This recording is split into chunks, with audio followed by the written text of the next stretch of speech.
Okay, good. They banned Ziggs. They have done their research. Following that, Cassiopeia is another really big APA champion. They're going to go for the Lee Sin instead, as Pyosik popped off and became God in their game versus T1, so they don't want to repeat there. But we'll see, because Syndra and Orianna, APA was already trash-talking in the all chat in pregame. Yeah, absolutely. This guy definitely is a talker.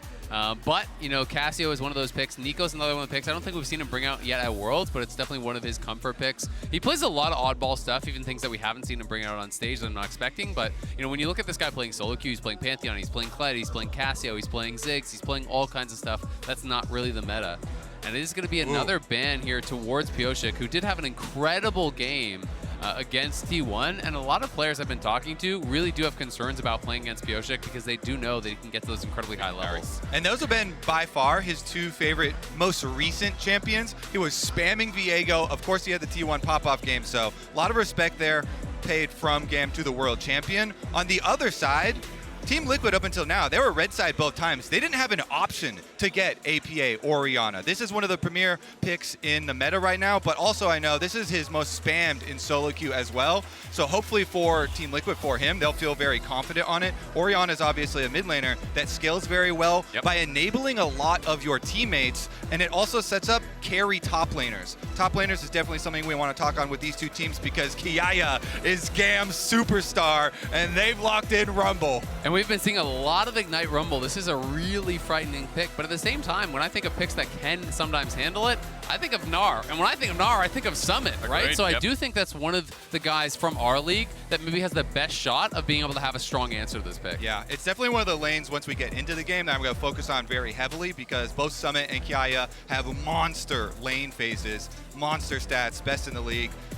The other one I would propose in addition to that top lane pick for Summit of the Gnar is the Aatrox. You can go the common Aatrox version is a decent way of trying to deal with it, but GAM have actually loaded up on a lot of AP here, also grabbing away the Maokai. And I will say, in addition to that, we've seen Summit on the Cassante that's actually just popped up in front of our faces too. If there's a neutralizing option, if there's something that I think in this tournament, like many others and in regular seasons, this pick has just been so good for so long, locked in for TL as they get two power picks. And it is interesting, right? Because it's I think, weaker in lane than some of the other options that we were talking about, and Summit is such a strong laner, but I think that TL are coming into this, and they should feel confident about their ability to outplay in 5v5. They've got some really talented players, and I think that they're going to be feeling like they want to play standard in these early games. We'll see if they do continue towards this. Jarvan would be a really strong pick here. Good early game jungler, good options for Pyosik, also combined so well with the Orianna. Delivering that ball for the Shockwave is going to be dangerous, and it's going to mean that GAM is going to need to have safety on their carries. And Tristana, I think, is such a smart answer. We've been seeing this a lot more from the Eastern teams. I think it's super underrated by the Western teams because it does give you a lot of that safety. You have the Buster Shot, you have the Rocket Jump. Plus, they have already got so much AP like we're talking about with the first two picks. You really do want an AD mid here, some threat, and Jace is banned, so Tristana really popping up in priority there. I'm assuming that is mid lane. Obviously, they could switch it and play a kill lane bottom for Slater and Pallet if they want. Yeah, I mean, we've been seeing LPL and LCK teams now, you know, they are playing more of that Tristana bot, right? You know, regionally in NA, not a lot of teams actually did that. You know, the only team in our league that I can really think of doing it a lot was Golden Guardians with Stixxay. So, you know, TL obviously will have some experience playing against it mid, because everyone plays it mid, but bot, not a lot of teams have really been doing it, even though I do think it's a good pick. And I think so far in this draft, what we're seeing is the play styles, right? Especially with GAM, they are a quick early pace team. We know that from the BCS, we know that from GAM.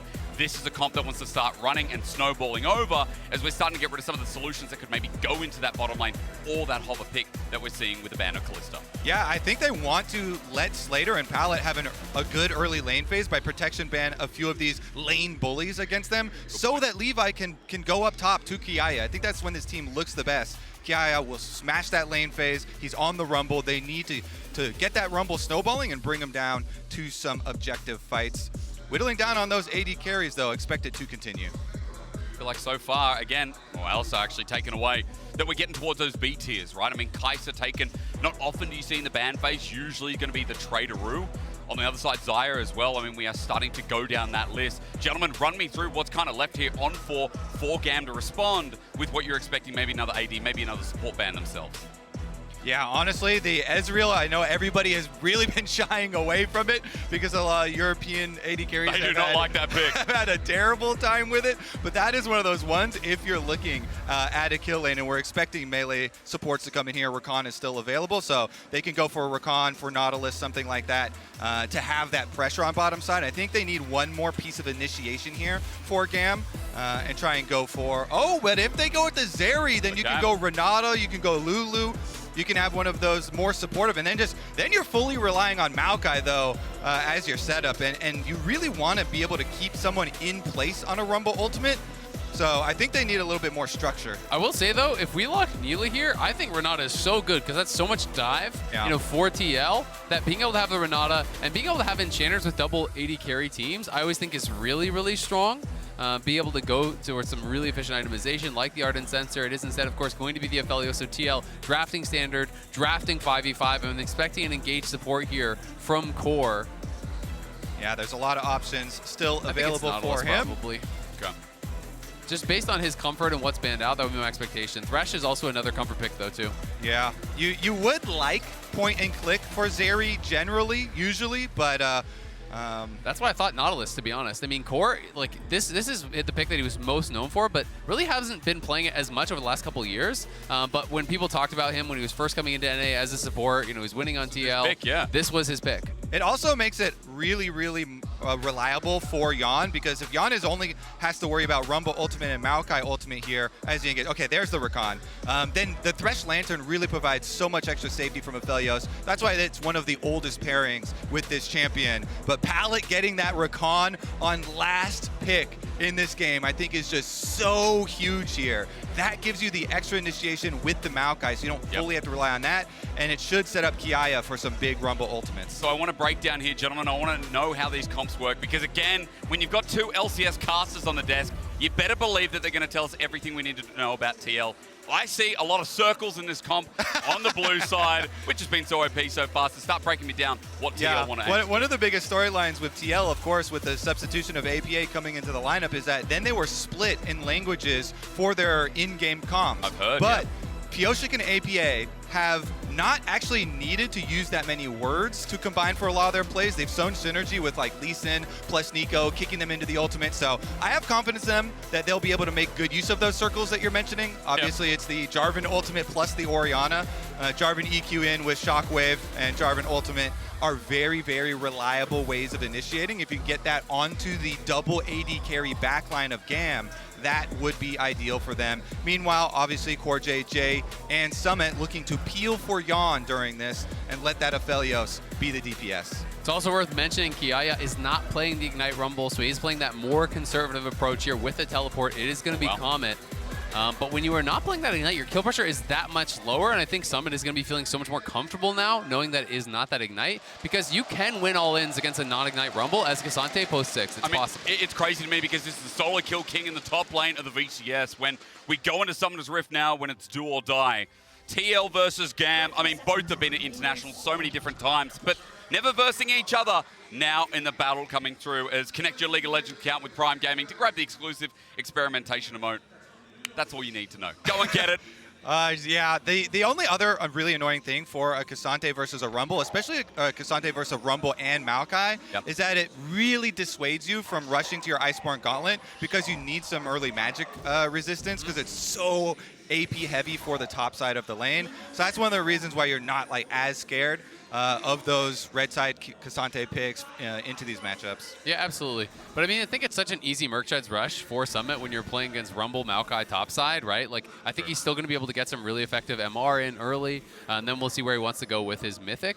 But if you are an NA fan and you're looking for a little bit of hope, a little bit of cope, the all-time head-to-head between the VCS and the LCS is 10-1 in favor of LCS. Really? So it's very heavily in favor. VCS has actually historically done a lot better against LEC, which is interesting because we've had our fair share of losses against the smaller leagues, but just often it is not against the VCS. You know, VCS, though, was 6-13 against LEC, so obviously still very heavily favored towards the LEC, but that's more where their upsets have come. And I think looking more specifically at GAM as well, I mean, everyone sees this as the representative from the VCS. As Pallet with a quick trade in the bot side just to kick things off on his Rakan that we've seen so many times already. is a tangent to tell you that they're 2-4, 1-5, 1-5 in individual years when they've been there in 2017, 2019, and 2022 respectively. There might be the representative, but again, using your NA record, when they go head-to-head with some of these major regions, they tend to struggle. And now 0-2, where they can't drop this best of 3, they can't drop any best of 3. I think it's important to note that they need to start strong. Yeah, so much pressure. These are the highest pressure games that we have had at Worlds so far because these are elimination ones. These are the first elimination games.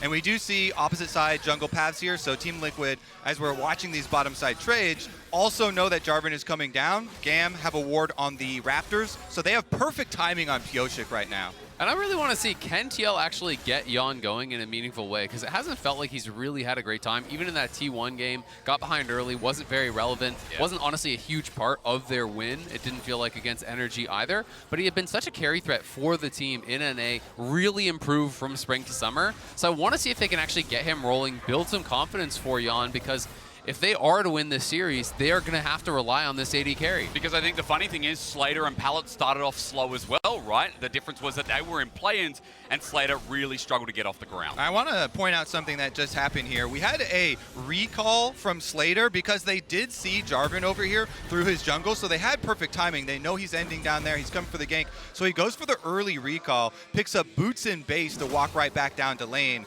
for Slater here, and will be full HP and have the extra potion still available. So shouldn't be any early action thus far, just an easy trade of those scuttle crabs. Hang on. You said no early action. This is GAM, though, Kobe. I mean, you're casting the VCS. You can argue with me, but you can't argue with the map, my All friend. those circles, man. Those are big circles.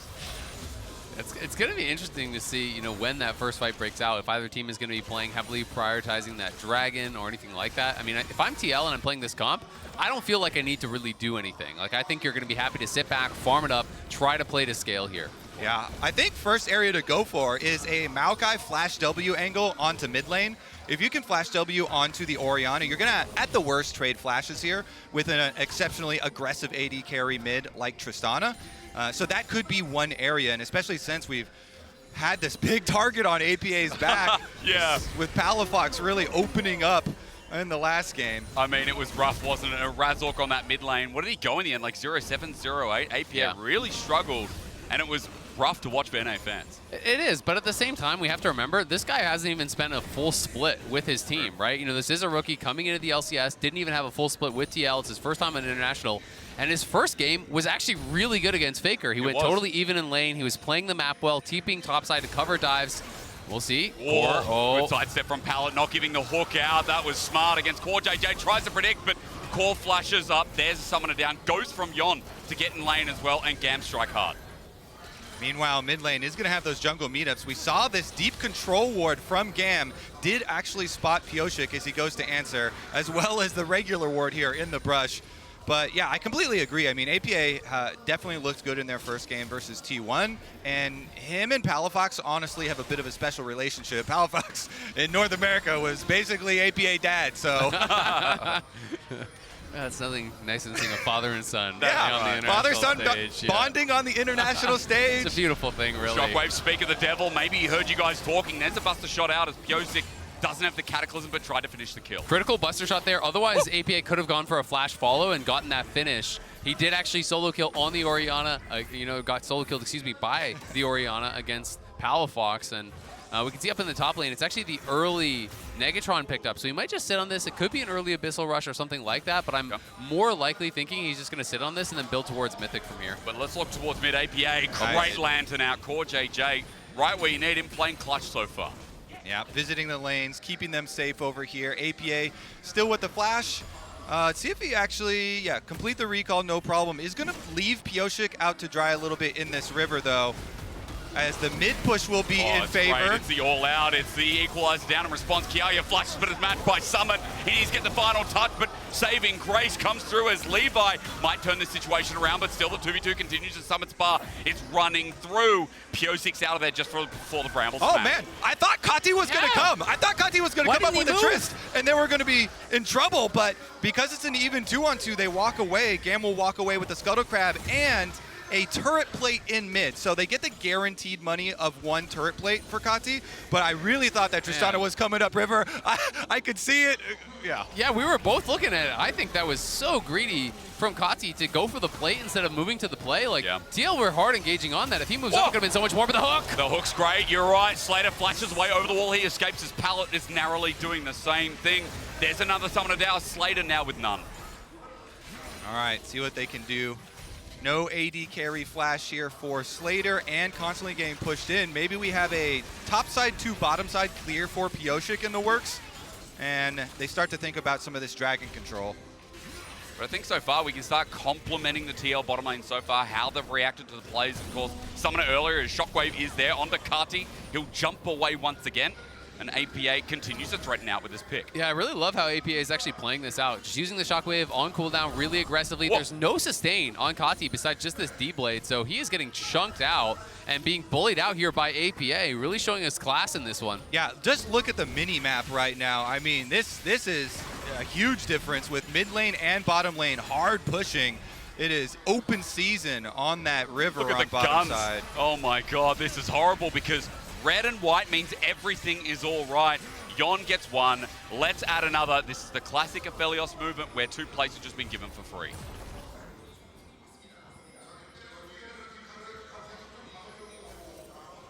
All right, Pioshik gonna move in. Look to utilize those pushing lanes we were just setting up. Pallet is here, but honestly, he could just be a bystander since Pioshik does have smite. You'd just be annoyed, at the very least. Just He gives him a little love tap there with the lance as well. Or might change it He's as well. dead. The knockup's there, you're right, the flash. Oh, no way! When the pressure sits hard, you make mistakes. That would have been a kill. That would have been a kill for sure. There were only a couple. Oh no, and it's going to bite back in his favor as well. Kati getting engaged on the ignites down. He doesn't have a flash to hit. With the lantern back in, Gravitum slows him down. He knows that he's dead. Yon gets first blood, and Kati may have single-handedly lost this early game. What a demoralizing sequence of events for GAM here. Kati faceplant into the wall, and then is also punished in getting killed. Beautiful, beautiful stuff there. You have to say in tandem for Yon and Core JJ, though. Love that play. Yon gets knocked back with the Buster shot, but boom, Lantern is there, Purple Gun Root is there, and he's able to finish off the kill. This was just troll from Pioshik, though. He was staying so long.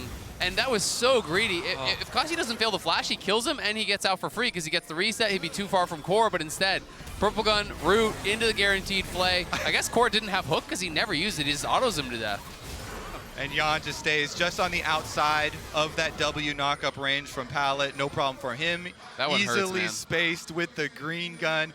It certainly does hurt, that one. You're going to have to recover, though, because as we said, these are elimination games, so you can't let a mistake like that on the world stage completely tilt your whole game. The goal difference is not that big. It's just 1 kill. It's just 1 first blood here acquired by Team Liquid, so GAM need to stay cool and stabilize. But you know what my problem is? The fact that Yon, outside of that kill and a small gold lead, yes, it's those double turret plates giving it away as well. We've now got the Nude Quiver, we've got the recurve bow in the inventory, a bit of extra stats for Yon. And when we were saying that this bottom lane was so important for TL, I think this is the perfect start to open up this series. Absolutely. I mean, he's a good 600 gold up on the bot lane.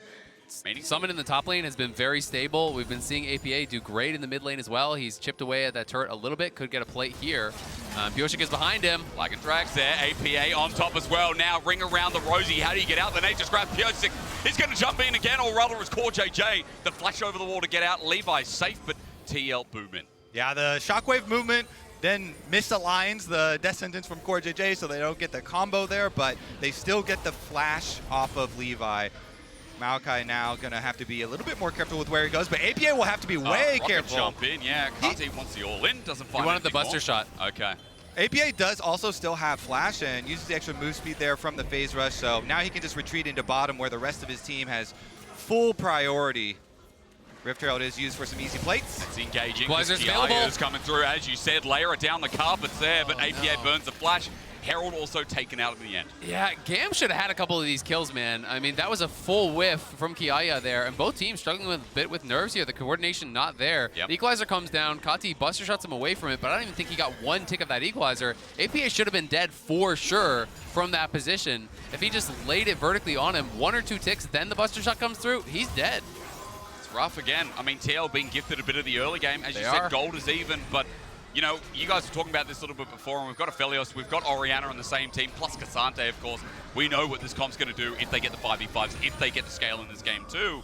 And as TL start looking towards this Dragon, again, another prompt for the early game and how well, or at least well-rounded, it's going in game 1. Yeah, we've had about 7-8-ish minutes of mid lane and bottom side pushing for Team Liquid. A lot of priority on the bottom half of the map, resulting in that first blood, now resulting in the Dragon as well.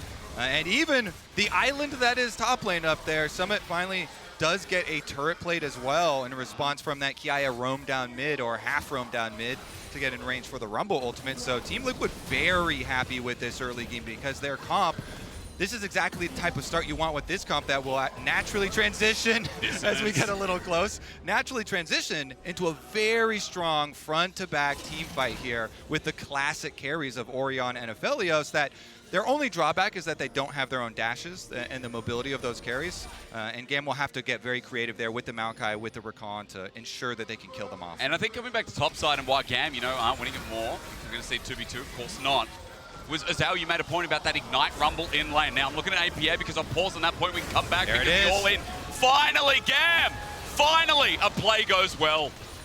There's a lot of attention over towards mid lane. Levi has been there a bunch of times, dropped Herald there, ganked multiple times, and without the flash, APA has no way out, so it's a good kill with the hook. Looks great. There's a flash from Pala to move the play over. Yon's out of there thanks to Dark Passage to flash forward, but it's Sephiroth. He's healed up. Piosik in from the back line, and now we have Chaos. A 1-for-1 so far, but Core JJ doesn't miss the hooks. The all-outs there from TL as Summit joins in the fray.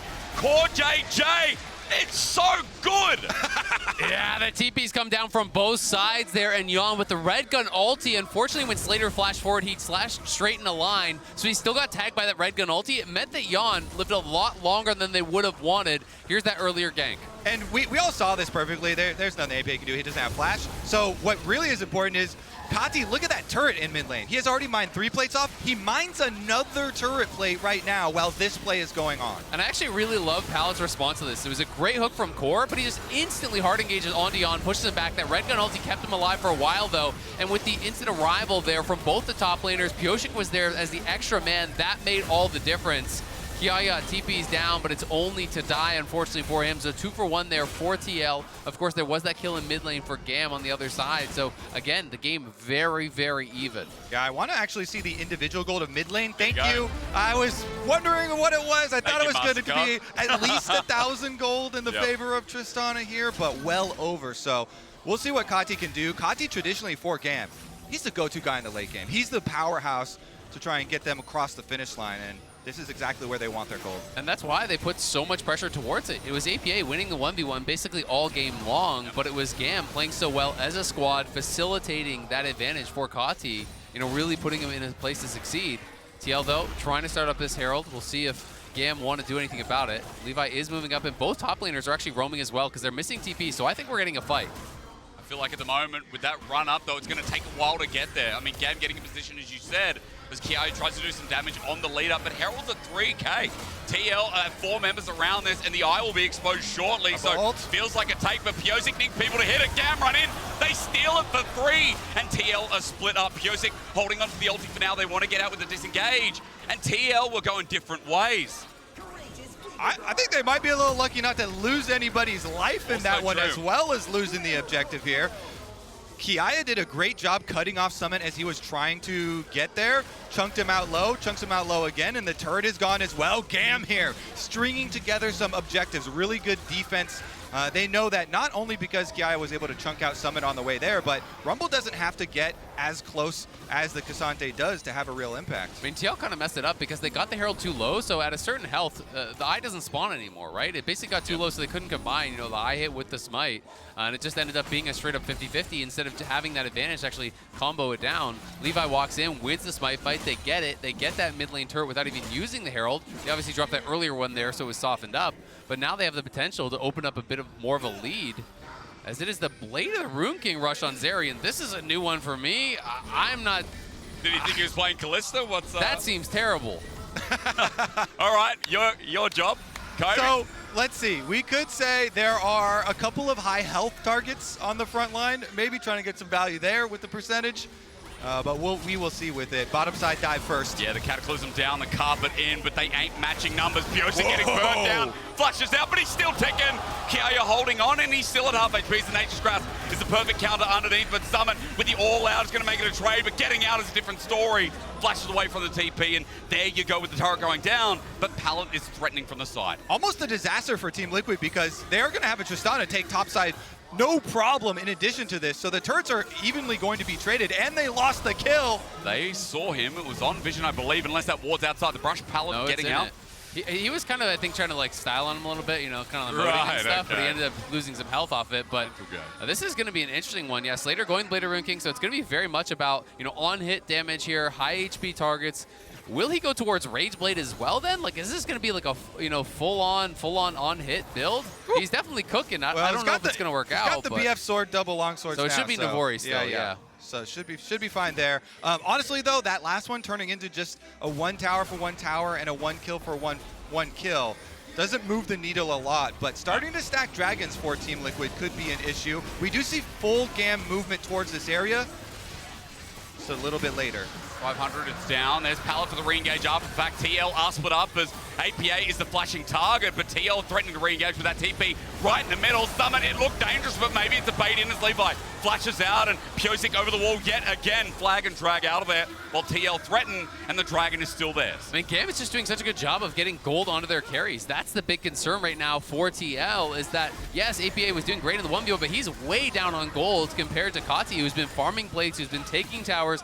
Slater got a lot of gold as well, and when we saw that gold on the left side of the screen, it was the 2 carries from GAM up at the top. They have that protection, they have that engage, and they're extending an advantage. So yes, there is that Mountain Soul available that TL can work towards, but Orianna needs farm. Orianna needs gold, and they've been struggling with it. All right, so this one was a little risky because Piosik does not actually hit the EQ onto the Rumble, so no damage, no knock-up there, and Kiaya just turns and burns him with the demonic, roasts him down. And that's the thing, even when you flash out of the equalizer, even when you get out of that, there is a tick or two afterwards as well. You always have to be careful about. But we're back to live. Piosik looking for Kati. Circle of Death, he flashes away, just use the rocket jump to get out of there, where we get some flipping down on the bottom side. Still trying to impact the map. Piosik's tried to be so proactive, but it is also hard when Tristana is the target and he has a lot of escapes. Yeah, but still, really good job. He doesn't use his flash. He goes up, flag and drag forces the rocket jump, the ulti forces the flash. So getting that off is key. But TL, you know, they're light on guaranteed engage, right? You're playing against Zeri and Tristana, 2 really slippery targets here. So it's going to be up to Core and Piosik to be on point with those engages. If you miss, you got nothing. They're trying to set up a trailing play here in the brush. Okay, APA runs in and the bait's there. Kati gets exposed to a quick how do you do, but the knockup from Pallet may have saved his life. Flash forward. APA's out of range. Maybe Pallet is the hero, but eventually they get him for the buster shot. Sends him to his death. Both mid laners go boom. Pretty funny initiation there. Team Liquid were setting up the trailing play with Piosik in the brush, but they couldn't quite connect onto Kati for long enough. And then the buster shot means it's another 1-for-1 with mid laners. Exactly, and there's just the extra members there from GAM. Pallet kind of making the difference as he arrived faster than the TL reinforcement, so it ended up being that 3v2. So I think TL happy to get out with the 1-for-1 in that situation. Now trying to control vision around this top side.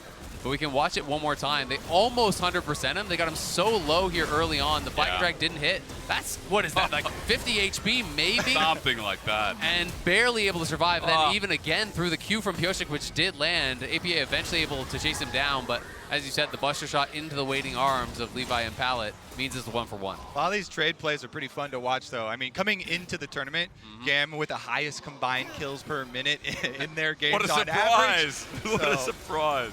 I mean, the BCS again, that's their namesake, isn't it? I'm sure people have heard it too much. As Cuddy is going to be Shockwave back on in. Rocket jump away. He's going to finally find it, but I think APA has just redeemed himself from the other day. There we go. We had the double KO of mid laners before. They both go down, then they get the rematch one-on-one, and APA with brush advantage gets such an early lead. They're going to start Baron now. They're going to start this up. Oh, yeah? They just want to try to force and see if they can actually draw them in. Potentially, no. They're going to turn. Maybe look for a bit of a pick. Maybe the gun usage was not great there. Yon only with the red, the purple. I don't know what rhymes with that. Red and purple and everything is... Not a lot. Yeah. We'll go with that. Purple, red, you're dead. At least we don't have orange cards, but at the very least feels like part of the decision-making is TL going deep, but there is some good defensive vision from GAM to spot them out. Not all due diligence has been done as Pallet is in no man's land trying to find an angle, maybe if this Baron does eventually get started up. Yep. Okay, they definitely know that they've been spotted, so just clear them out, back right off from here. It's not that big of a gap, so popping a couple of these Maokai saplings, though. You have to be a little bit careful as a thresh towards the later stages when you're trying to get vision against this Maokai, because just one of those things getting onto you, even before the demonic is fully completed here from Levi, does sting a bit. Absolutely. And we can just see this one more time. APA have been getting the best of Kati in the 1v1s, had never been able to actually fully finish off these kills, though. And this time, Kati jumps out before the Buster Shot is actually, before the Explosive Shot is proc, because he wants to rocket jump, then reset it, then rocket jump again. But that allowed the time for APA to catch up and finish off that kill.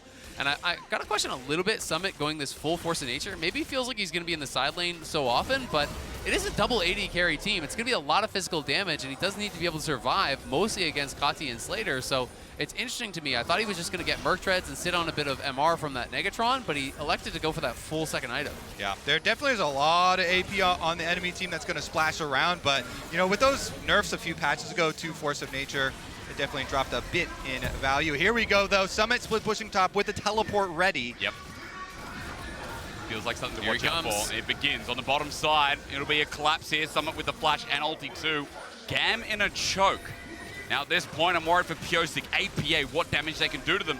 As the Dragons at half Levi's HP. in an awkward spot. Nature's Look at Grass gonna Pallet. come Look at out. Pallet. You said it's awkward, but Pallet's been caught out. They turn on him. He can't flank everything used, but now TL don't have anything left available. Slater with the ulti over the wall as Summit disengages back over towards the Dragon, but even that resets and Pyosik re-engages. But look, Yon has joined back in. Dragon might go over, but GAM are in trouble because Yon has free firing guns available. Running over Slater. He's hitting away at Summit as he's chased over the wall, but Yon's still alive. He's Buster shot it away as he flashes back in. It's over. GAM get the ace, and it was just pure chaos. The ace and the dragon, that is huge for GAM. The Maokai ultimate rooted APA, so even though they are able to kill off Pallet on the flank, the Maokai ultimate does the engage for them. They don't even need Pallet here because Levi's ultimate just sits APA on top of the Rumble ultimate, and then they fully engage and kill off the mid laner. So look at that, boom. I also have to question using the Shockwave to actually kill off Pallet there. Yes, you killed the support, but they used so much to do it, and not having the Shockwave meant there was no threat when they're piling in onto APA. And then from this spot, this Cataclysm really worked against Yon. It was so awkward for him. He got all the Chakrams stacked up, but then they fell as he was walking the long way around. That Cataclysm couldn't really get in, and it's kind of just in this like mishmash of different fights. Did have to flash forward to actually finish off Kati to avoid total disaster, because if Kati doesn't die, maybe they just go straight to Baron, but TL, they got to be sweating now. This is a match that they come into the favorites, and it's GAM who's in the lead. Pallet with the most worthy sacrifice of all time there. Yeah. The distraction recon goes Y'all spent over. too much. Exactly.